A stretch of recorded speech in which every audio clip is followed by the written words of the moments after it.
अस्सलाम वालेकुम, मैं हूं शेफ समिया जमील और आप लोग देख रहे हैं वीकेंड मज़ा। इस वीकेंड हम करेंगे बहुत सारी बातें और बहुत सारे ऐसी बातें जो कि आप लोगों को करेंगी फ्रेश, क्योंकि वीकेंड पे हमारी पूरी कोशिश ये होती है कि सुबह से लेकर रात तक बहुत सारी प्लानिंग्स करें, किसी के घर जाए और हम उनके साथ बैठ के जो गेट टुगेदर्स करें, या हम किसी को अपने घर बुलाएं, या अगर हम बहुत उकता गए हैं पूरा वक्त हर वीकेंड पे किसी के घर आ जाके, तो हम लोग बाहर का रुख करते हैं, यानी किसी साइड जाते हैं या हम जाते हैं कोई सिनेमा हॉल जाते हैं या अच्छी जगह पे जाकर अपनी फैमिली के साथ खाना खाते हैं और बहुत ज़्यादा इंजॉय करते हैं। तो आज वीकेंड मज़ा की जो मॉर्निंग है वो बेसिकली यही रीज़न है कि सुबह का दिन भी बड़ा खुशगवार होना चाहिए, एनर्जेटिक होना चाहिए, मस्त मगन, बड़े मज़ेदार जो है वो चीज़ें होनी चाहिए, जिसकी वजह से जो है वो बहुत सारी चीज़ें बहुत अच्छी होती हैं और बहुत मज़ा आता है। पूरा दिन हम जो एंजॉय करते हैं। अगर सुबह हमारी बड़ी सोल सी और बिल्कुल घबराई हुई सी हो या बहुत डल सी हो तो पूरा दिन हमारा सोल जाता है। अच्छा, एक और बात बताती चलूं कि सर्दियों की वजह से सुबह हमारी जो होती है ना बड़ी लेट होती है, क्योंकि कंबल से निकला नहीं जाता और सर्दियां जो है वो बढ़ती जाती हैं। सर्दी लग रही है, बाथरूम जाने के लिए भी 10 दफा सोचना पड़ता है कि पानी में हाथ डालें या ना डालें।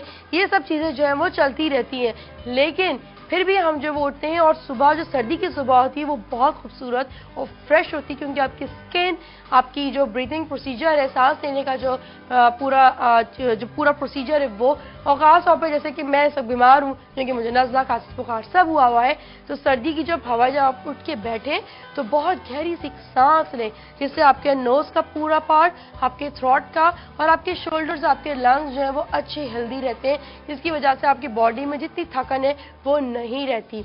दो बातें, एक और बात मैं आपको बताती चलूं कि जब हम सर्दियों की सुबह उठते हैं या रात तक हमारी बॉडी में बहुत पेन हो जाता है। क्यों हो जाता है? वो रीज़न ये होता है कि हम भरपूर सांस नहीं ले पाते, क्योंकि सांस में डिस्ट्रक्शन हो रही होती है, क्योंकि ठंडी ठंडी हवा हमारी नाक पे जा रही होती है, तो हम कम कम सांस लेते हैं जो कि हमें पता नहीं चलता।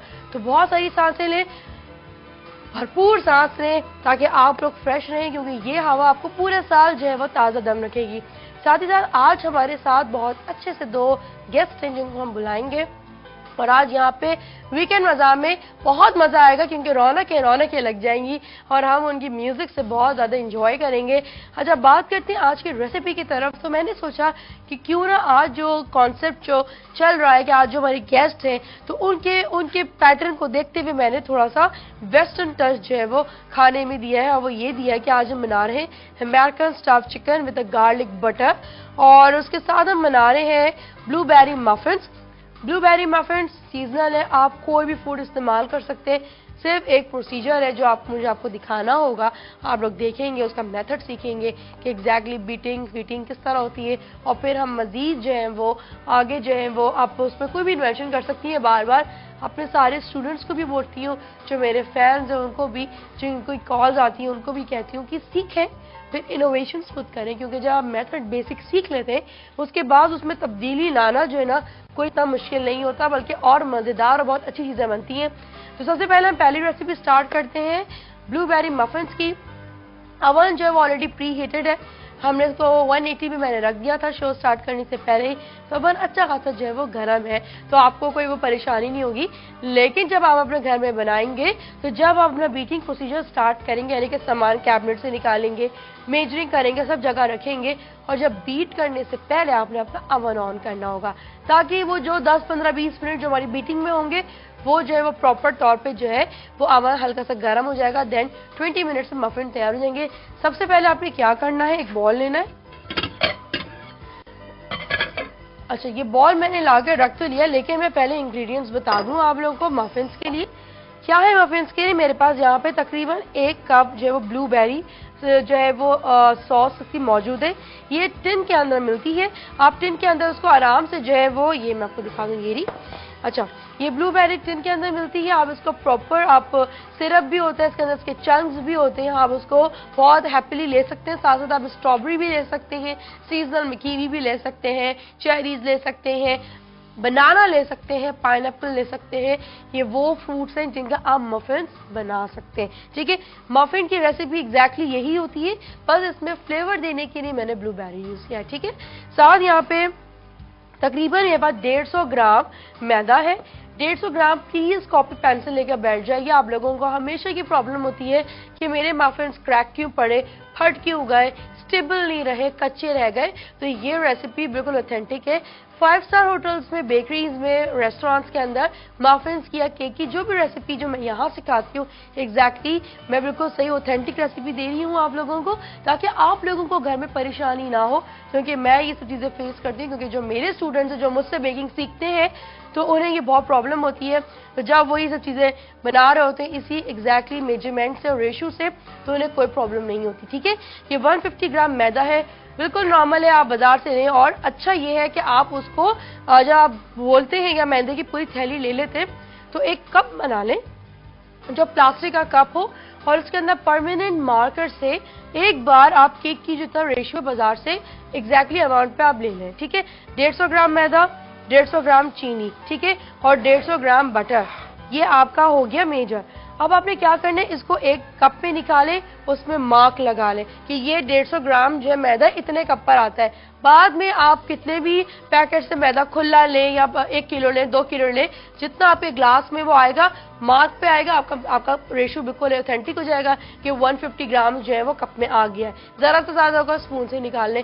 ये बड़ा अपना जाती बनाया हुआ मेजरिंग कप है ये, या मेजरिंग जग कह लें आप। ये आपका अपना बनाया हुआ ईजी सा है, सिंपल सा है, कोई मुश्किल नहीं है। लोगों को बड़ी मुश्किल होती है कि नहीं मिलता हमें बाजार में, कहाँ से ढूंढें, किस तरह ढूंढें, क्या करें, कुछ छोड़ दें सब कुछ, सिर्फ जो मैं बता रही हूँ उस तरह आप उसे अमल करें। ये 150 यहाँ मैदा है, 150 यहाँ ग्रेजुएटेड शुगर यानी कि दानेदार चीनी, ठीक है। यहाँ पे 150 अनसॉल्टेड बटर है, ये हम ले रहे हैं। तीनों के आप देखिए, तीनों का एग्जैक्टली एक ही रेशियो है 150 ग्राम से, यानी कि 150 ग्राम मैदा, 150 ग्राम चीनी, 150 ग्राम मक्खन। साथ हमने उसको थोड़ा सा और उसमें एग इस्तेमाल करेंगे, तकरीबन 5 मैंने अंडे लिए हैं, 4 भी ले सकते हैं लेकिन 5 क्वाइट बेटर। 4 to 5 आप मफिन्स के लिए या टी केक के लिए इस्तेमाल कर सकते हैं अंडे, ठीक है। लेकिन जब आप स्पंज बनाएंगे तो आप 1 अंडा ज्यादा कर देंगे कि 5 से 6 अंडों का स्पंज बनता है। टी केक और मफिन कम अंडों में बनते हैं, यानी कि 4 से 5 में। साथ में बस वनीला एसेंस है, क्योंकि अब तक वनीला एसेंस नहीं होगा तो किसी भी चीज में जो है वो खुशबू जो है वो अरोमा नहीं आता। तो ये इसकी चीजें हैं। साथ थोड़ा सा फ्लेवर को मजीद बढ़ाने के लिए मेरे पास यहाँ बादाम और यहाँ पे मेरे पास जो राइजिन्स यानी कि किशमिश है, अच्छी क्वालिटी की किशमिश ले लें आप, उसको वॉश कर लें, उसके पीछे जो डंडी होती है जो स्टेम पे छोटी सी होती है उसे निकाल दें, थोड़ा सा नीट एंड क्लीन और टाइडी सा लुक आता है। वरना क्या होता है कि अनटाइडी लुक जो है वो खाने में भी पसंद नहीं आता, देखने में भी अच्छा नहीं लगता। अच्छा, यहाँ पे बाजार में ये डॉली पेपर्स मिलते हैं, ये नॉर्मल डॉली पेपर्स हैं जो कि मैंने ये लिए हैं ताकि आपको जो है वो परेशानी ना हो। अक्सर लोग ये समझते हैं कि डॉली पेपर्स किसे कहते हैं। डॉली पेपर्स बेसिकली इसे कहते हैं, ये बाजार में मिलते हैं। इसके अलावा अगर जब आप इसमें बनाने लगेंगे तो आपको एक कमांड आ जाएगी, फिर आप बड़े खूबसूरत से डॉली पेपर्स मिलते हैं, कप्स में भी मिलते हैं, एल्युमिनियम फॉइल पेपर्स में भी मिलते हैं, साथ पेपर में भी मिलते हैं, गत्ते में भी मिलते हैं, फिर आप उससे बनाएं। लेकिन पहले प्रैक्टिस आप इसमें करें, ये थोड़े से रिजनेबल भी होते हैं और ये बहुत सारी क्वांटिटी में भी मिलते हैं, तो आपको कभी भी जो है वो चीज़ की परेशानी नहीं होगी कि ये किस तरह बनाना है आपसे, ठीक है। ये किसी भी बेकरी की शॉप पे मिल जाएगा आपको।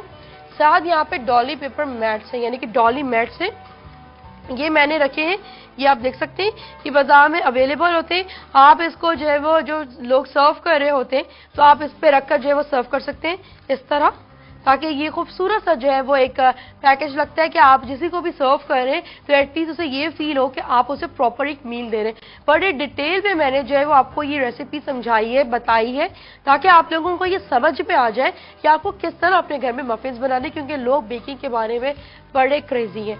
अच्छा, सबसे पहले आप क्या करना है, बॉल लेनी है,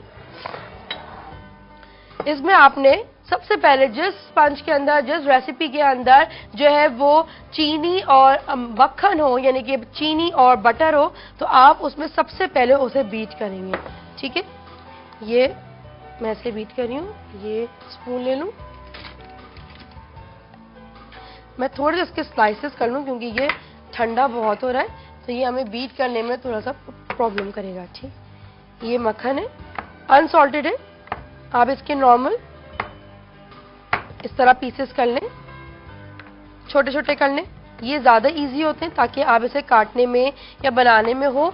अच्छा, ये मैं आपको बताऊं कि ये ऑलरेडी सीजन की वजह से थोड़ा सा जमा हुआ है, अदरवाइज आप इसको बिल्कुल रूम टेम्परेचर पे बटर को यूज़ करें, मेल्ट करके पानी बना के मेजरमेंट नहीं होती, ठीक है, या बिल्कुल बर्फ के कतलियां बना के मेजरमेंट नहीं होती।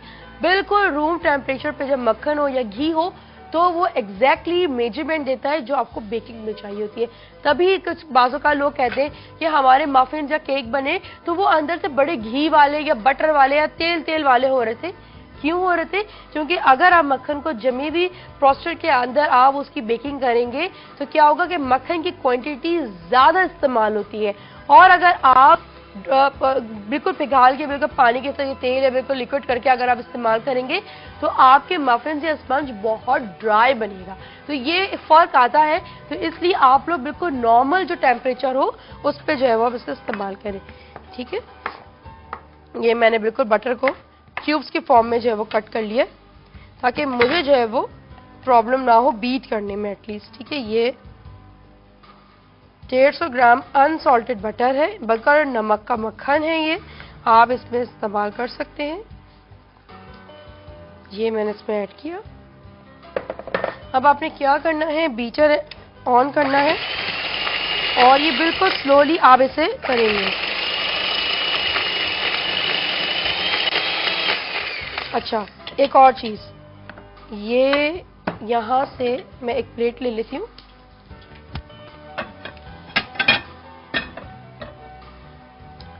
ये प्लेट डेस्क बहुत जब अच्छी इस तरह ये इजी बीट होगा। मैं थोड़ा यहाँ आ जाती हूँ ताकि ये करने में थोड़ा इजी हो, और फोक से हम जरा उसको थोड़ा मैश कर लें। ये फोक मेरे पास आ गया क्योंकि ये थोड़ा सा फ्रीज मक्खन हो रहा है। ये मैं लाई थी तो बिल्कुल मेल्ट हो रहा था ये, तो इस वजह से मैंने तो थोड़ा सा फ्रिज में रख दिया था। ये अच्छी तरह आप इसे मैश कर लें, और अगर आपको ये प्रॉब्लम हो रही है क्या करें, सिंपल एक प्लेट लें, इसको हल्का सा उस पर टिल करें और देन आप इसमें बीट करें।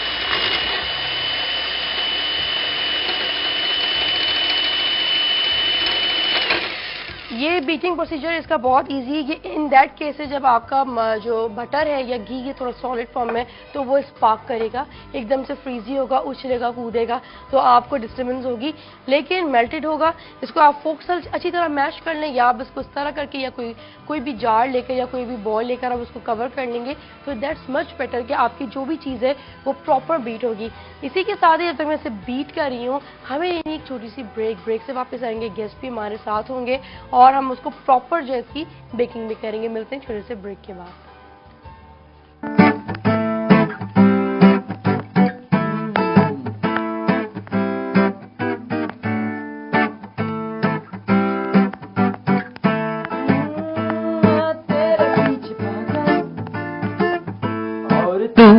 दीवानी मेरी भेज रहा हूँ पूरा कागज, लिख दे तू है जिंदगानी मेरी, बीच की बहन है हिटलर, हम छोटी बनती है नानी तेरी, सोच रहा हूँ मेरे कैसे ओ गुजरेगी जिंदगानी तेरी, कब तब जिएगी यूं तन्हा रहेगी तू, शैरों के बीच बेहो जैसे तू वहाँ कन्हा ऐसे, क्या रेजूं अपनी अम्मा को, क्या रेजूं अपनी अम्मा को, क्या रेजूं अपनी अम्मा को।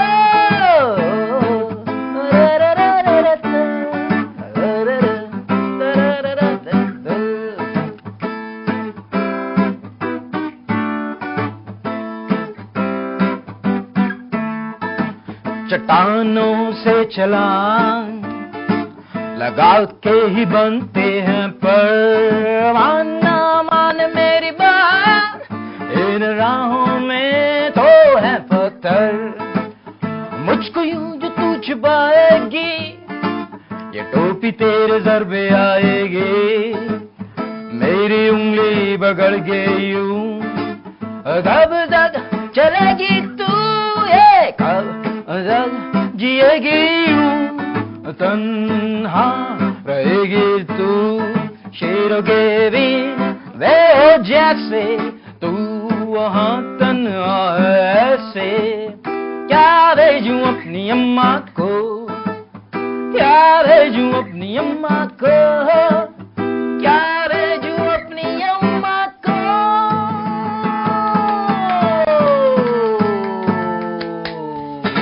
बहुत ही जबरदस्त, बहुत ही जबरदस्त। वेलकम बैक व्यूअर्स, एक जबरदस्त सी परफॉर्मेंस के साथ आप लोग देख रहे हैं वीकेंड मजा और मैं हूं शेफ समिया जमील और मेरे साथ हैं दो गेस्ट, क्योंकि आज हमने रखा है सिंगर्स को जो है प्रमोट करने का। लोग बहुत फैंस होते हैं कि किस तरह सिंगर्स बने जा सकते हैं हम बेहतरीन, किस तरह गिटार बजा सकते हैं, किस तरह कंपोजर बन सकते हैं, किस तरह क्या क्या क्या क्या क्या। आज हम बहुत सारी बातें करेंगे, इसलिए सबसे पहले इंट्रोड्यूस कराऊंगी आतिफ खान को। अस्सलाम वालेकुम। Thank you. वालेकुम सलाम। कैसी हैं आप? मैं बिल्कुल ठीक ठाक हूँ और इनके साथ हैं गिटारिस्ट ताहिर। अस्सलाम वालेकुम। वालेकुम अस्सलाम। कैसे हैं आप लोग? ठीक है। मेरे ख्याल से सुबह जो हुई है वो म्यूजिक से हो गया। जी जी जी जी बिल्कुल। और वीकेंड भी है तो और डबल एंजॉयमेंट है। तो आप लोग बताइए कि कैसा एक ये सब कुछ स्टार्ट हुआ, क्योंकि आप लोगों के फैंस और जो मेरे व्यूअर्स हैं जो मुझे हर सैटरडे दिखते हैं बहुत क्रेजी होते हैं, मुख्तलिफ गेस्ट आते हैं, हम लोग हर टॉपिक पे बात करते हैं और मेरी इस शो पे मतलब ज्यादातर यही ख्वाहिश होती है कि मैं डीप से डीप बात के सवाल निकाल के उनसे जवाब पूछूं, क्योंकि लोग जो हैं वो क्रेजी होते हैं जिस तरह हम क्रेजी थे कि ये किस तरह बजता है, ये हॉलर गिटार किस तरह होता है, बेस गिटार क्या होता है। मुझे अव्वल नहीं मालूम है लेकिन मैं फिर भी सुन रही हूँ, क्योंकि मेरे जो फूफा है वो बेसिकली म्यूजिक बजाते हैं और मेरे ब्रदर इन लॉ जो बहुत बेहतरीन कंपोजर है। तो मुझे सुन सुन के थोड़ा सा जो है वो होता है ना कि मतलब देख देख कर पता चलता है कि अच्छा ये भी क्यों चीज है। मतलब मुझे बड़ा अट्रैक्ट, मुझे बड़ा शौक है, मुझे थोड़ा सा आइडिया हो चुका है और मुझे गिटार बजाने का क्रेज है, लेकिन मुझे गिटार बजाना नहीं आता। आपको ऐसे ही क्रेज है जैसे मुझे खाना पकाने का क्रेज है, मगर मुझे फिर आज बना रहे हो सब खाना? नहीं, मुझे आता नहीं है ना। हाय हाय, इनको सिखा देंगे आज। चलो है कोई मसला नहीं मतलब है।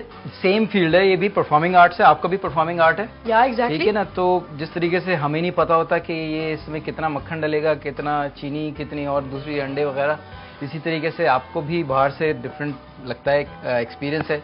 मगर मोर और लेस मेरा अपना आइडिया ये है कि इसमें भी एक कॉम्पोजिशन होती है, कॉन्स्टिट्यूएंट्स होते हैं और जी हाँ, लोगों से सोच देखे सोच खाने में भी कंपोजिशन। जी हाँ, तो वो इंग्रेडिएंट्स है ना भी चाहे वो इनको जो वो वर्ड्स नजर आ रहे होंगे। अच्छा, मैं लेटर्स के बारे में बात करूंगी। वो पियानो जो वो लेटर्स होते हैं स्पेशल वो डिजाइन किए होते हैं, बेसिकली वो पियानोस के लिए होते हैं और हारमोनियम नोटेशंस कहलाते हैं। ओह एग्जैक्टली, नोटेशन हेल्प करेगा ना मेरी। मुझे वो नहीं मालूम है, लेकिन मैं सीख में थोड़ा अनजान नहीं बनूंगी इसलिए क्योंकि आप लोग जो है वो बेहतरीन उनसे सवाल का आंसर मिल सके। जैसे कि हमको नहीं पता होता कि इलायची को इंग्लिश में क्या कहते हैं या ऑलिव को उर्दू में क्या कहते हैं।